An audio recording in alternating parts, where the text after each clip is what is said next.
lovely people. So today, Joe here again.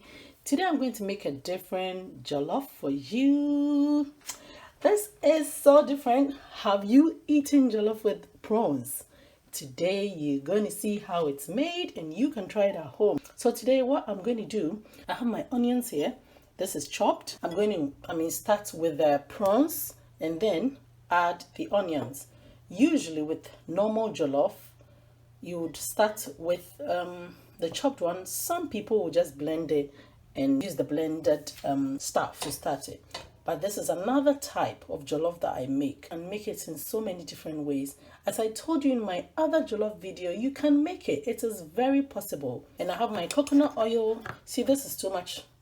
I'm using about 3 to 4 dessert spoons of coconut oil, and my ginger and garlic blocks.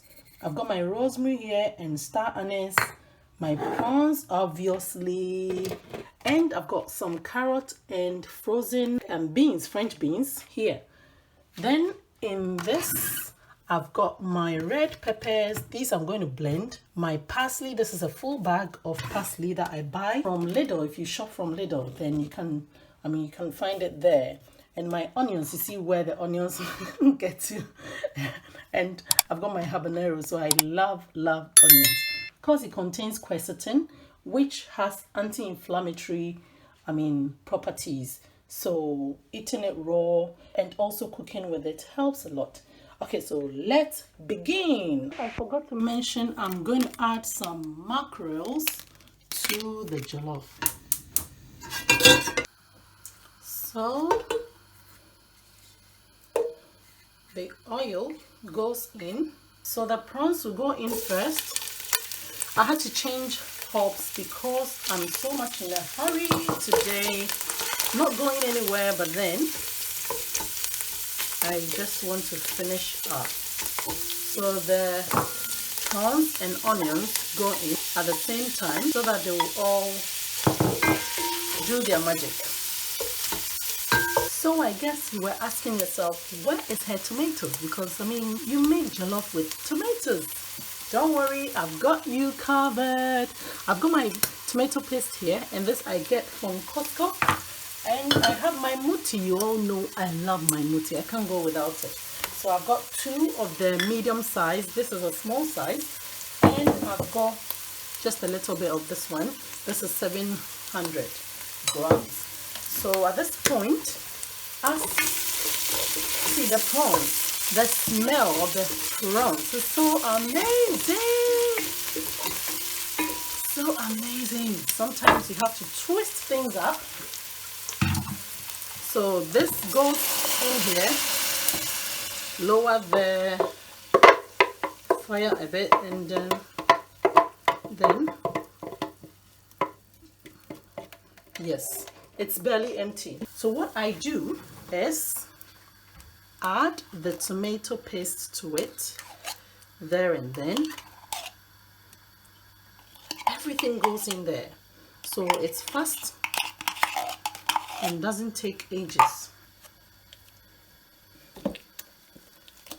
So blend it, as in try and mash it together so it blends well. So because we've added the tin tomatoes or the puree, I'll add my tomatoes as well.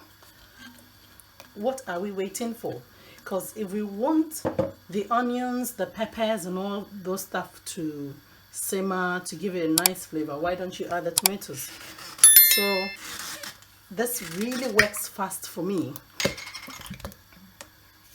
And I have my rosemary and star anise, my garlic and ginger here. So everything is going in, and this makes, it doesn't take a long time to cook, and at the end of the day, everything will go in. So why don't you put it in?